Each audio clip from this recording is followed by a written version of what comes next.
अलम क्षयी सुख, नाशवान सुख को बंद करो भोगना। अलम विषय वार्तया नरक कोटि बीभत्सया, बंद करो ये विषय वार्ता का चिंतन कथन श्रवण, ये कोटि नरकों जैसा भय प्रदान करने वाला है। अभी तुम्हें समझ में नहीं आ रहा। ये विषय चित्र देखना, विषय चिंतन करना, विषय क्रियाएं करना बहुत करोड़ों जन्मों में किया है। थोड़ा संयम में हो जाओ।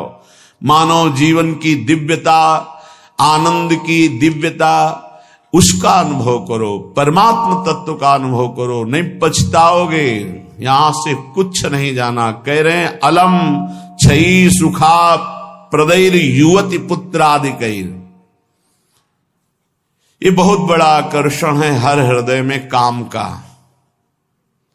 विपरीत शरीरों को भोगने की प्रबल इच्छा, यही हमारी दुर्गति कराती चली आई है। इसी का आकर्षण रोकना है। यदि हृदय में ये आकर्षण बना रहा, काम सुख के भोग के लिए विपरीत शरीरों के आकर्षण, शरीरों को भोग करके आनंद की अनुभूति करने की इच्छा, ये दुर्गति करा देती है। दुर्गति ये ऐसा दलदल है, इस दलदल में प्रथम बार जब से उतरे आज तक नहीं निकल पाए।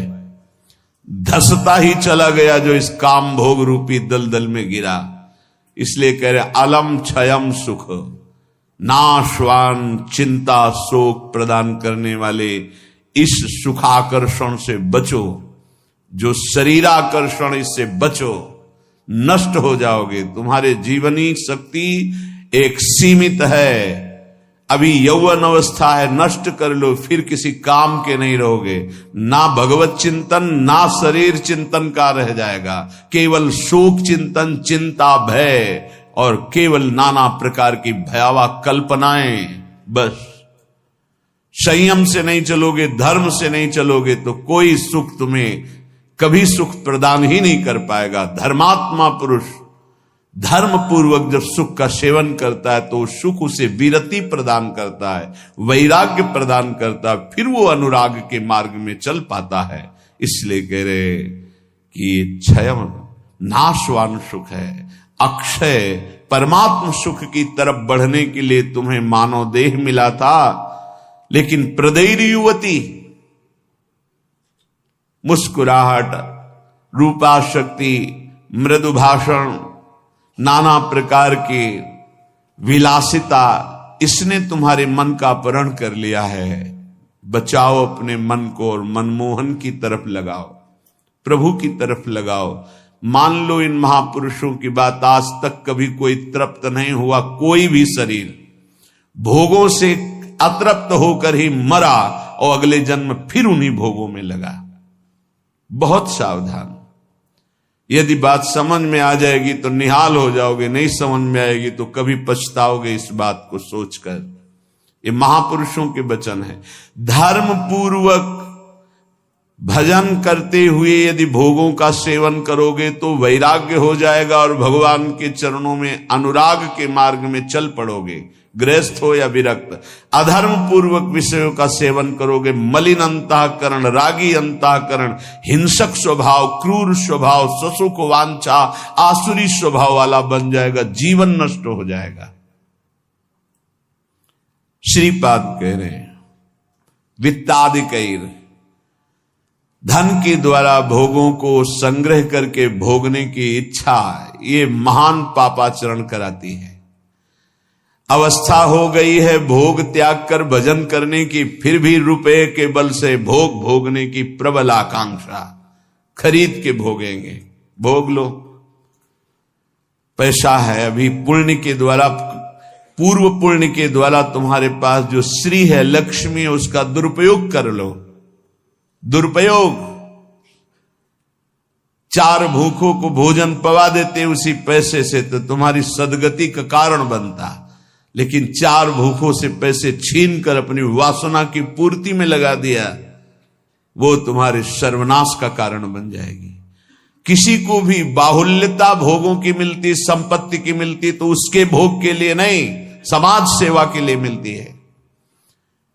तुम्हारा जितना खर्चा है कम से कम खर्चा करके काम चलाओ, और तुम्हारे पास जो अधिक संपत्ति है वो दूसरों की सेवा में लगाओ, बीमार की सेवा में लगाओ, असहाय की सेवा में लगाओ, भूखों की सेवा में लगाओ, पशु पक्षियों की सेवा में लगाओ, तो धर्म बन जाएगा। और ये धर्मो रक्षति रक्षिता, ये दुर्गति से तुम्हारे धर्म रक्षा कर लेगा। लेकिन जिनके पास धन बढ़ता है उनके पास दोष बढ़ जाता है।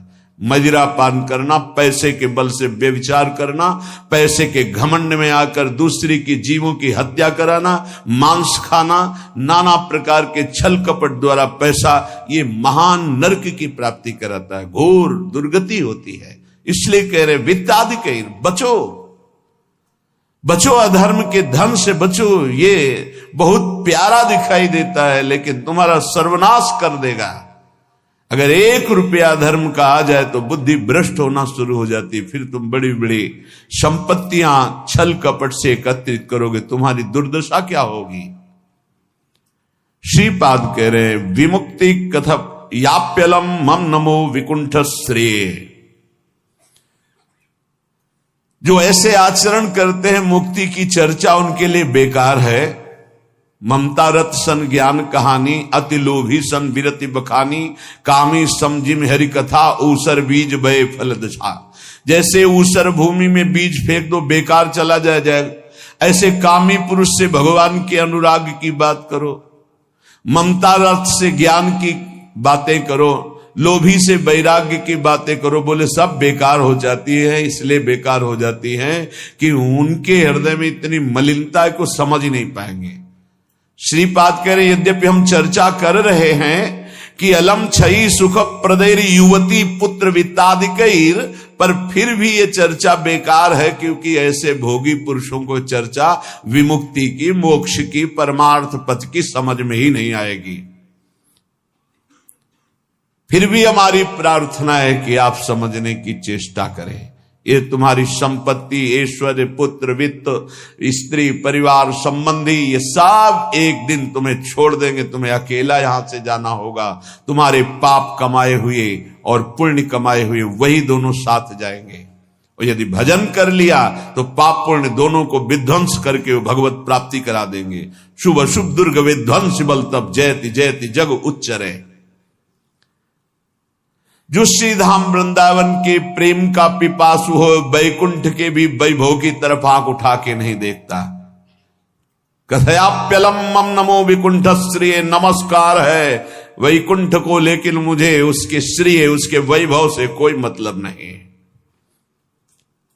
परम तु ही भवे भवे भवतु वार्षभाण्यथ, वृषभानु की पुत्री श्री लाडली जू किशोरी जू, परंतु मेरा मन श्री किशोरी जू के चरणारविंद में, जहां ब्रजेंद्र नंदन श्री लाल जो महाराज मुकुट झुकाए हुए हैं, रसघन मोहन मूर्तिम विचित्र केलि महोत्सवोल्लसितम, राधा चरण विलोडित रुचिर शिखंडम हरिम वंदे।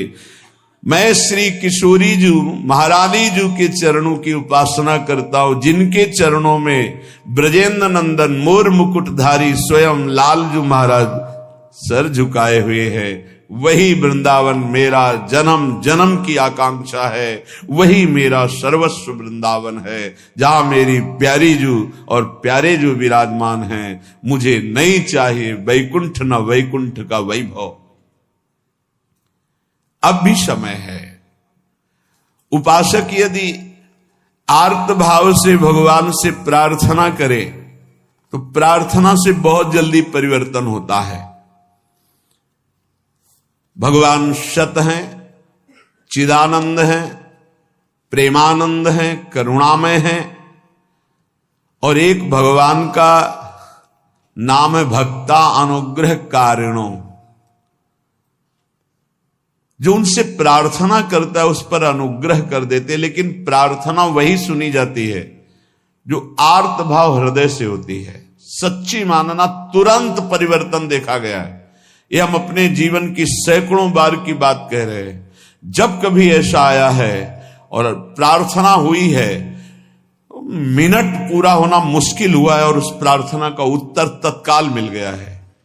एक बार तो बस प्रार्थना करके हटे कि वह तुरंत उत्तर आ गया। वो ऐसे से ऐसा, अच्छा अच्छा, तत्काल। बस अंतर ये होता है कि हम हृदय से प्रार्थना नहीं कर पाते, हमारी प्रार्थना कपट जाल से युक्त होती, इसलिए प्रभु मोहि कपट छल छिद्र न भावा। सच्चिदानंद रूपाय भक्तानुग्रह कारिणो माया निर्मित विश्वाय महेशाय नमो नमः।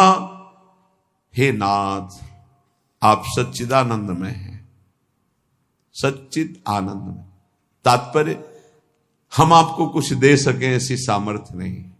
सच्चिदानंद को हे पार्थिव जो मायाकृत पदार्थ हैं, भोग सामग्री, ये भ्रम हटा दीजिए। हमने कई बार प्रार्थना किया है, ये केवल हमारे भावों को प्रकट करता है, इसलिए वस्तु सामग्री का महत्व है। अगर भाव नहीं है तो कोई वस्तु सामग्री का महत्व नहीं। आप 100 कुंतल सोना चढ़ा दो, हमारे प्रभु के लिए कुछ नहीं है।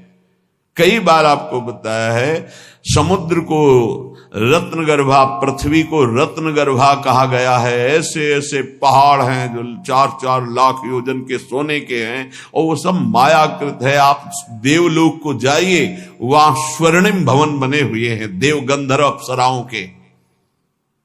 अमरावती पुरी कैसी बनी हुई है, पढ़ करके महाभारत में देखिए कैसी देवराज इंद्र की सभा है, कैसी वरुण जी की सभा है, कैसी लोकपाल अग्नि की, वायुदेव की, होश उड़ जाएंगे। और ये सब मायाकृत है। ऐसे प्रभु को हम क्या दे सकते हैं? और ऐसे प्रभु को जब रोते हुए भाव से किसी ने पत्र अर्पित किया तो बिक गए एक पत्र में। पत्रम पुष्पम फलम तोयम।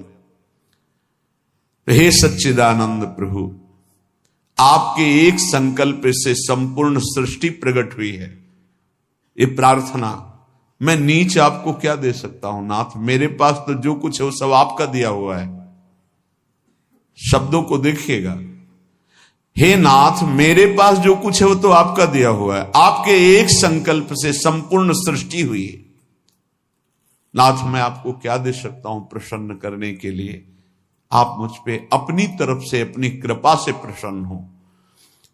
जब मैं शरीर की तरफ देखता हूं तो रोगा हरन्ति सततम प्रबला शरीरम कामादयोप्यनुदिनम प्रदहन्ति चित्तम मृत्युश्च नृत्यति सदा कलयन् दिनानि तस्मात् त्वमद्य शरणं मम दीन बंधो।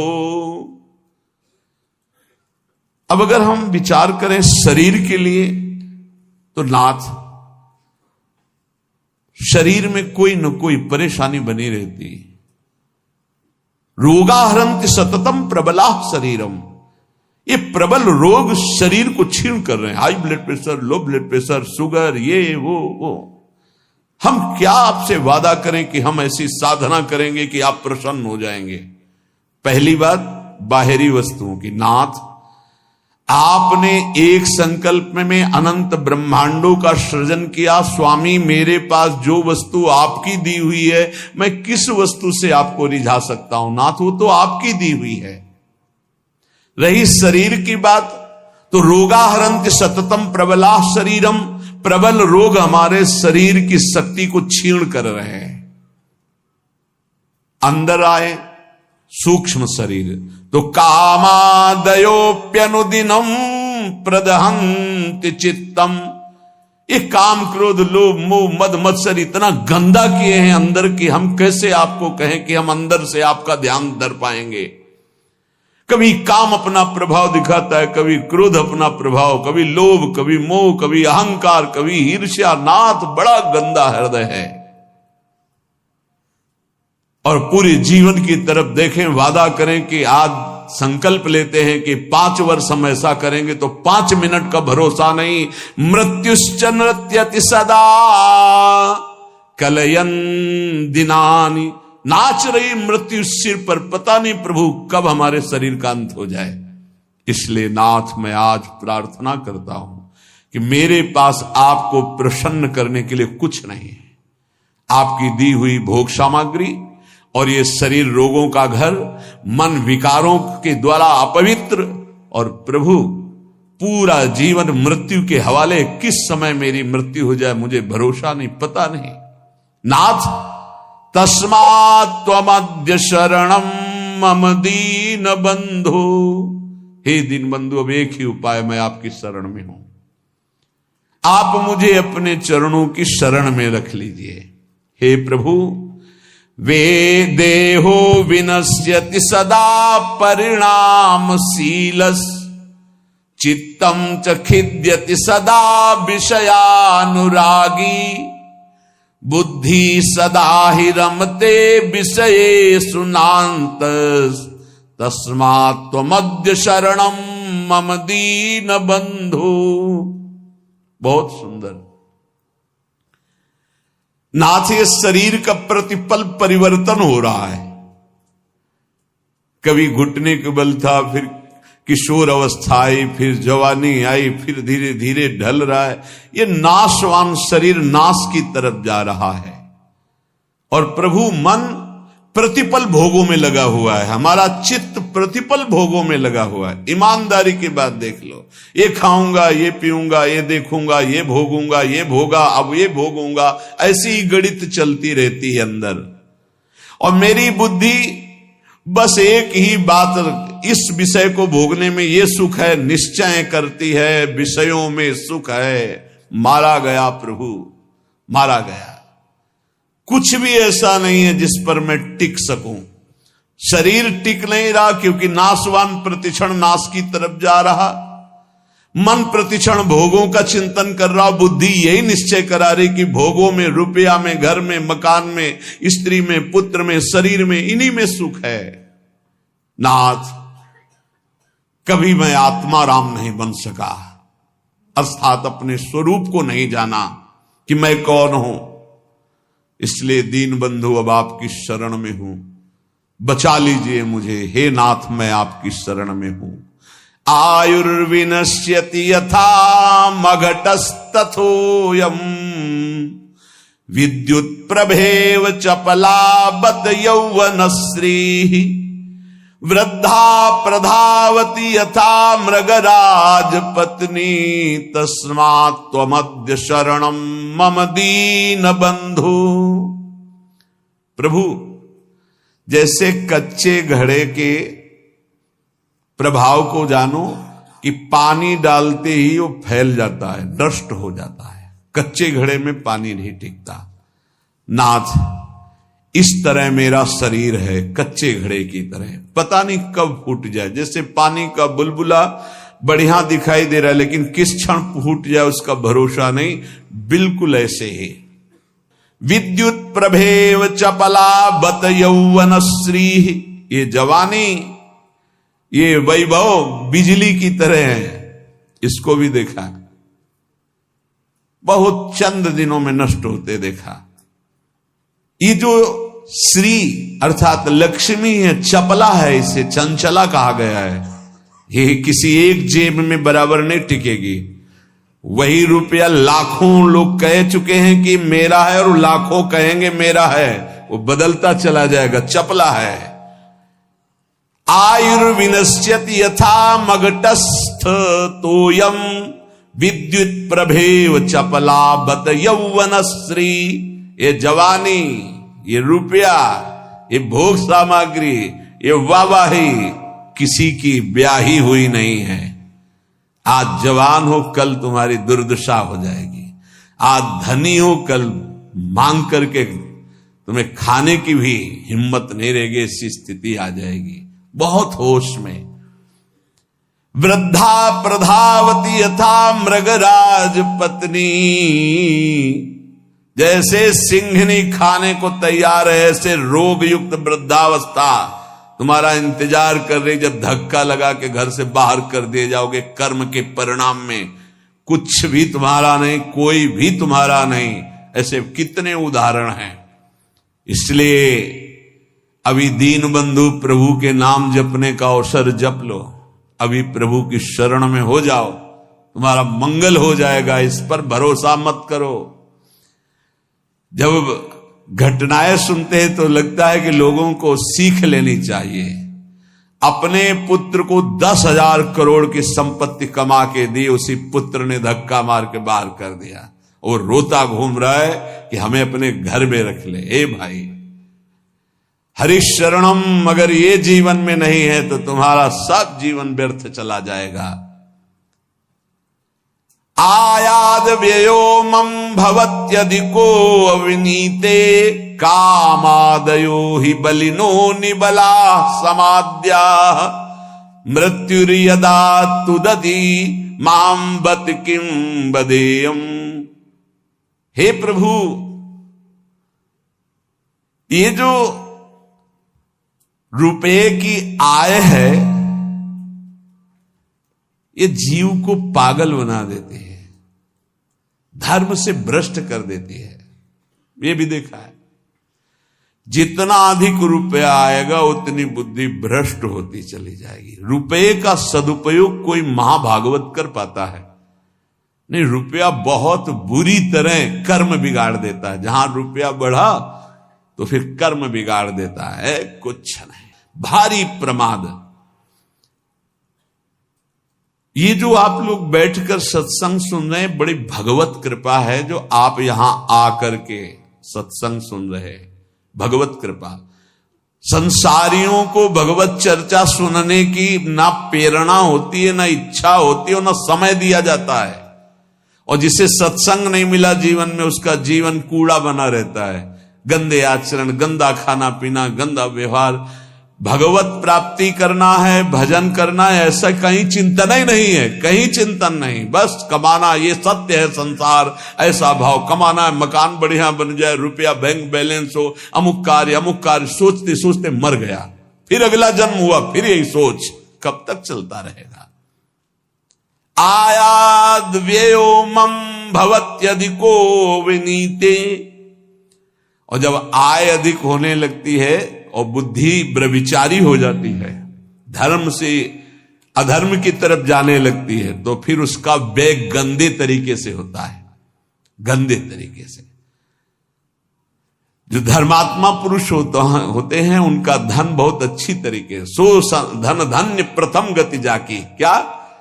अस्पताल खुलवा दिया निशुल्क, बढ़िया दवा, बढ़िया डॉक्टर, और जो असहाय गरीब है फ्री दवा उनकी, भोजनालय निशुल्क, किसी भी तरह का कोई छल कपट नहीं, जो रूखा सूखा सब फ्री पवार। ये धन का सदुपयोग।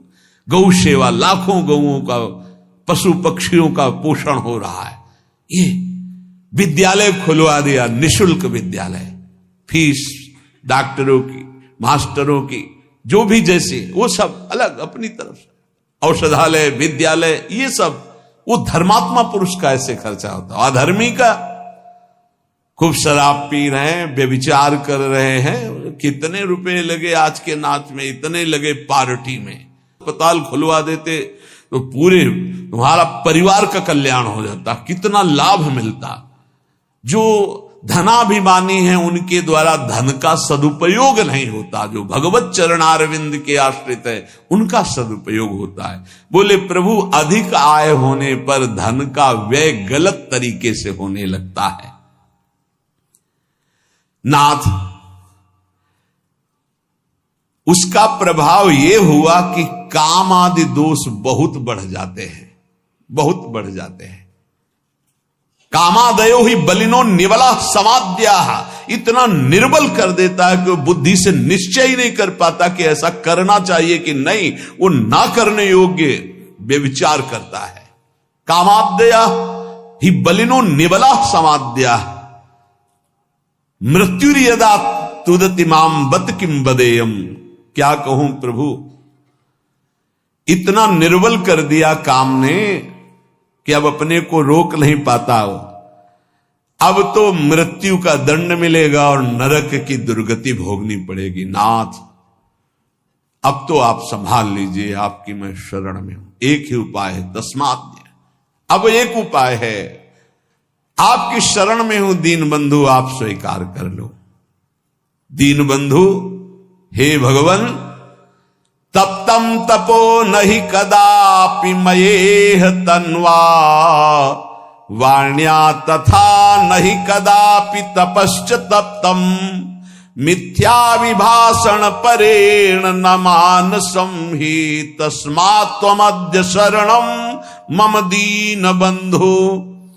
प्रभु कभी किसी तीर्थ में जाके कष्ट रूपी तपस्या नहीं की। करना चाहिए हर गृहस्थ को, विरक्त को भी। आप गृहस्थ हैं, वृंदावन धाम आए, एक दिन तो उपवास कीजिए, पानी पी के रहिए, चाहे जितने करोड़पति हों। अगर लाभ लेना है तो बात हमारी प्रार्थना मान लीजिए। एक दिन में मर नहीं जाओगे। एक दिन उपवास करो, 3-4 दिन के लिए वृंदावन आए हो तो 24 घंटे केवल पानी पी के रहो। नहीं, ऐसी स्थिति आएगी महीनों पानी नहीं जाएगा मुख में। बात मान लो, तुम्हारे कर्म भस्म हो जाएंगे जो अशुभ कर्म करते हो। वृंदावन आओ, हरिद्वार जाओ, काशी जाओ, तीर्थ यातन करो, करो अवश्य करो, जिससे तुम्हारी मलिनताएं नष्ट होंगी। लेकिन होटलबाजी मत करो, तीर्थों में जाकर के पिकनिक मत मनाओ, गंदे आचरण मत करो तीर्थों में। नहीं, पुरखा भी जो तुम्हारे कुछ ऊंचे होंगे ना, वो नरक चले जाएंगे। 21 पीढ़ियां तरती तो 21 पीढ़ियां नरक भी जाती है। तीर्थ याटन करने का लाभ वही ले पाता है जो तीर्थों में जाके तप करता है, कष्ट सहता है। एक दिन जल से व्यतीत करो, दूसरे दिन फलाहार करो, तीसरे दिन थोड़ा अन्न ले लो। कोई अपराध न बनने पावे, बचा के अपने पुण्य निकल जाओ। कोई दोष दर्शन न करो, किसी की निंदा न करो, कोई पापाचरण न करो। तीर्थ आए हो, किसी को जब तक साधु संग नहीं मिलता तो तीर्थों का भी लाभ नहीं ले पाते। वृंदावन धाम आए, मुख में मसाला खाए, 25 से थूक दिया, वैष्णव आ रहा जब करते, और उसके पैर में पड़ा, सारे सुकृत तो थूकने वाले के नष्ट हो गए। दोना में चाट खाई, परिक्रमा मार्ग में फेंक दिया। उनको क्या पता है कि कहां क्या है। दीवाल में ऊपर लिखा है राधा, और वहीं खड़े लोग संग। तुम्हारे पुरखा भी सुकृतहीन हो जाएंगे जो तुम आचरण कर रहे हो, क्योंकि तुम्हारे भाव का संबंध है वहां से। बहुत सावधान। तीर्थों में लाभ तभी ले सकते हो, लघु शंका बहुत देख के, कहां करनी, थूकना बहुत देख के। तीर्थों में जाए, पक्का एक दिन उपवास करे, एक दिन फलाहार करे, एक दिन थोड़ा सा अन्न, और वो भी पवित्र अन्न। ऐसा नहीं कि आदेश कर दिया खूब छौंक बघार के, प्याज लहसुन हो, ये वो। तीर्थ याटन करने गए हो, ऐसे थोड़ी जाया जाता है तीर्थ याटन। मनोरंजन के लिए मत जाना कभी हरिद्वार, ऋषिकेश, काशी और वृंदावन। मनोरंजन के लिए मत आना। अगर मनोरंजन के लिए आए हो तो जितने सुकृत हैं सब नष्ट हो जाएंगे। यहाँ का होटल लिया और वही सब करते हैं जो बंबई कलकत्ता में करते हैं। बंबई कलकत्ता नहीं है, ये नित्य विहार स्थली प्रिया प्रीतम के। एक सुकृत करोड़ों सुकृत के बराबर, और एक पाप करोड़ों पाप से भी भारी पड़ेगा यहां। इसलिए होश में। तो कह रहे प्रभु, तप्तम तपो नहीं कदापि मयेह तन्वा। इस शरीर को कभी तपस्या के द्वारा कष्ट नहीं दिया, तीर्थों में जाके देना चाहिए कष्ट।